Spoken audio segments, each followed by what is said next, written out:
Welcome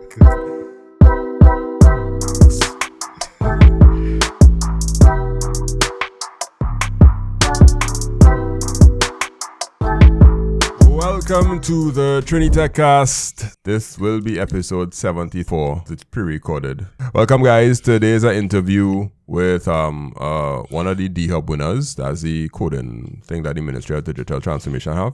So we will get him in on the inside now, but of course we had an intro and say hi and let you know from the future because we're recording this a few weeks before.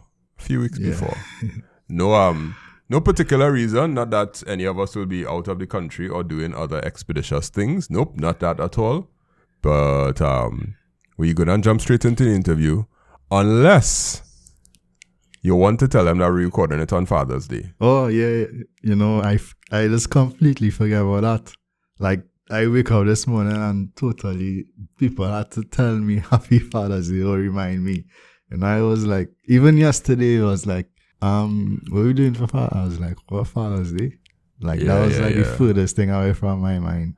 Yeah, so that's the only hint you'll get. We're recording this on Father's Day and you'll probably hear it in sometime in July. Yeah. But that's okay. We're cool. So let's jump into the interview with Johnny and I will bring him in now. Welcome to the podcast, Johnny. TU, because it's not two. Hi, Johnny. Hey. That is a perfect intro. That is exactly what you expect from a coder. They'll be like, hey, hi. Because all you watch is lower third now. As lower third is a guy. It speaks to my soul. It speaks to my spirit. It makes me feel like, yes, I love to speak to this guy. Because the tongue-in-cheek lower third makes sense. So welcome to the podcast, Johnny. Don't know if you ever heard of us before. Don't know if you ever saw one of our clips or you ever listened to one of the podcasts. If you never listened, that's okay. I don't think you're a bad person. He didn't say anything. Nah, he... I thought I was going to go on for a bit more. Yeah, so I was on TikTok. And, well, I listened to Sinead and Kwasi's episode as well. Okay. What you thought about it? It's good. I remember hearing Akeem saying he from ModSec. I from ModSec too. Oh, for real? Well, I guess I was way before you. I just thinking that. Yeah. What year you graduated? Form 6, say 2014. Yeah, that was way after. So I started 2007. Yeah. I left 2005 in 2005.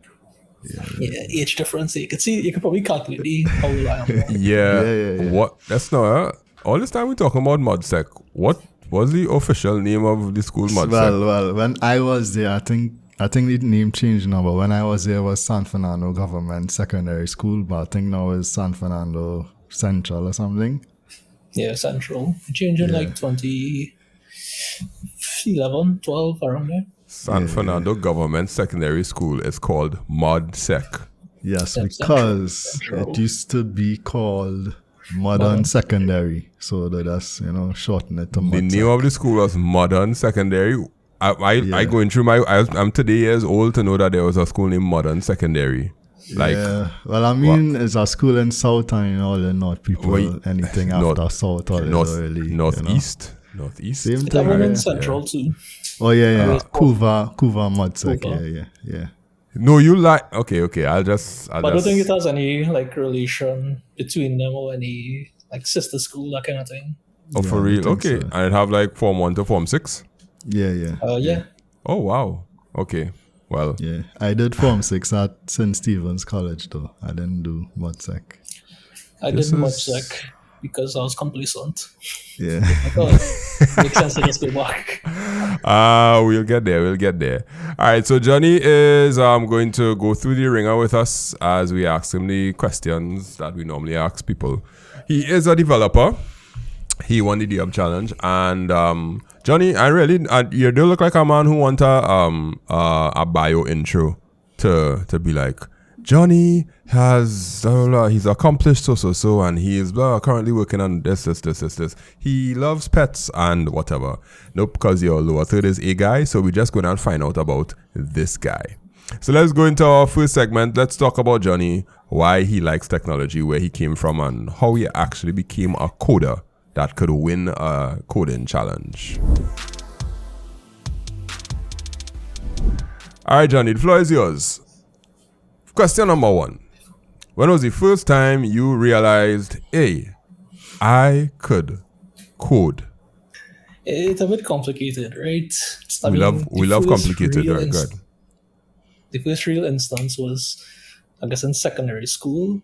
So I don't know if you guys ever really toyed around with this, but had like flash games, like Armor games, Newgrounds and stuff. And like even on Facebook as well, it had like those Facebook games, Farmville, this dating a little bit. Farmville, oh wow. That brings back some memories. People used to be sending you messages for what is the one from Farmville? It's not coins. You know. They used to corn or something, I don't know what it is, but yeah, go ahead. Yeah, so essentially, well, like with flash games, you could use a program called Cheat Engine to just load up your browser and then edit the values. And then the values would like sync to the server, and you essentially get free money. That you could use it for that. So I used to cheat in those flash games. Don't butter it up.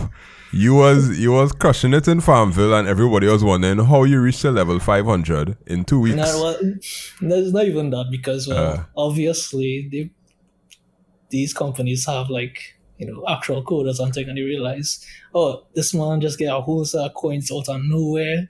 Yeah. So all the Facebook games, I get banned from. You get hold on.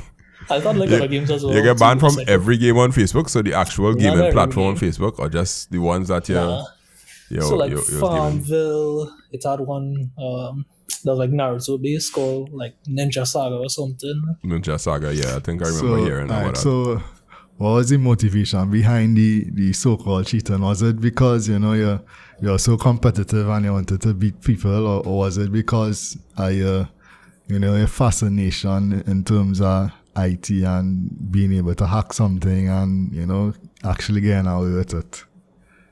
It's more about I like seeing numbers go up. So, like as the interview goes on, you would realize that I'm just like it's not like it's more about solving problems or like figuring out things work. So okay.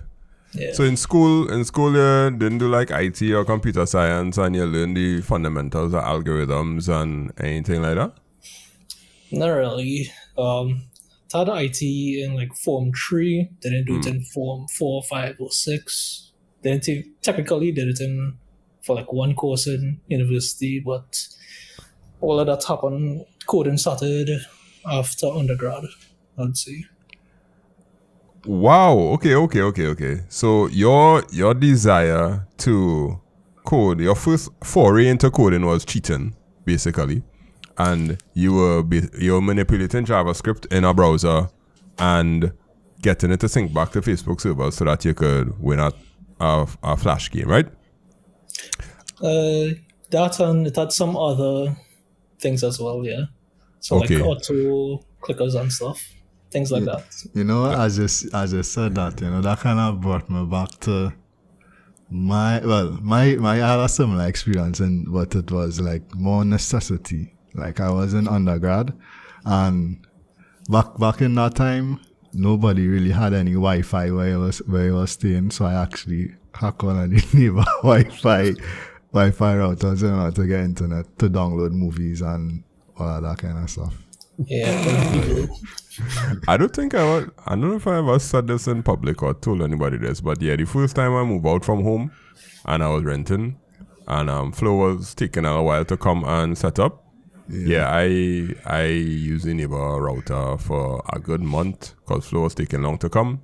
And there were times when the internet would be giving trouble. I used to log into the router and restart it for them because the internet without them knowing. Yeah, without them knowing. And then later on, I think when I was talking to the neighbor, there's like, yeah, this router is restart ever so often, boy. And I sit down like, wait, geez, you probably need a new one or something, or change your password from admin. But yeah, so Johnny.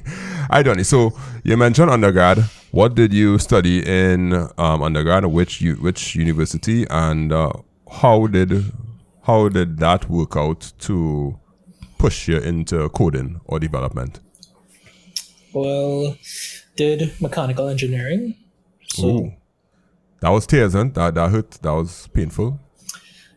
I won't say it was painful. I mean, it was the experience, obviously, but I had like a pretty big friend group, so we all suffered together.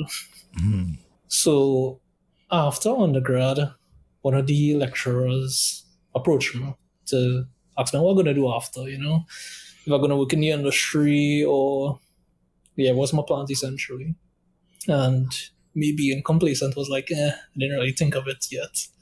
So he asked me if I wanted to do an MPhil with him because my writing was pretty good, like scientific writing and stuff like that. Mm-hmm. And it's pretty smart. I guess I'm pretty smart. So did the MPhil and essentially I had to do some statistical courses, and I essentially was doing programming to help me understand these statistics better. And then for my thesis, I had to do coding as well. So a lecturer asks you to do MPhil, Master of Philosophy, right? You're a scholar? Yeah. Right? It's like a baby PhD. Yeah, like a baby PhD, right? So you do this baby PhD, and in the baby PhD, you had to do statistics. And in order to do the statistics properly, you had to code. And then you just decide, well, wait now, I'm good at this? I should specify what kind of statistics it is. It's something called stochastics, which is harder statistics. Right. Well, technically, in undergrad itself, I realized I could code better than other people. Like a lot of people, some of the projects you could do it in like MATLAB. Yeah, MATLAB, right? I know what MATLAB, yeah. Yeah, people was like hard coding solutions, but I was making them more general, essentially. We could have like actual inputs and have the output change based on that. They were just hard coding solutions. Yeah. Okay. I'm very concerned that you just one of those I could do anything, I just had to choose something to do. Kinda, yeah. Yeah, I mean that's not it's not something to be concerned about. It's a good thing. I think it's a good thing where you're confident in yourself a concern because I thought he had this extreme passion for coding and was like, I'm gonna become this coder. Now I realize he just a bright guy, and you doing mechanical engineering. You came out of mechanical engineering and you just said you was like, well, I know what I'm gonna do. I just, I hear that's what the lecturer approached you because you mentioned complacent like two times in the interview so far. Like you're laid back. You're quite laid back. You would say. Too much. Okay. I just see if I get diagnosed with ADHD. So if any listeners know any psychologists that could diagnose adult ADHD. Oh, you got diagnosed with it? No, he said you want to. I just see if I need to. Well, when we get to the D-Hub challenge part, I want to find out how a laid back person does get through that. But okay.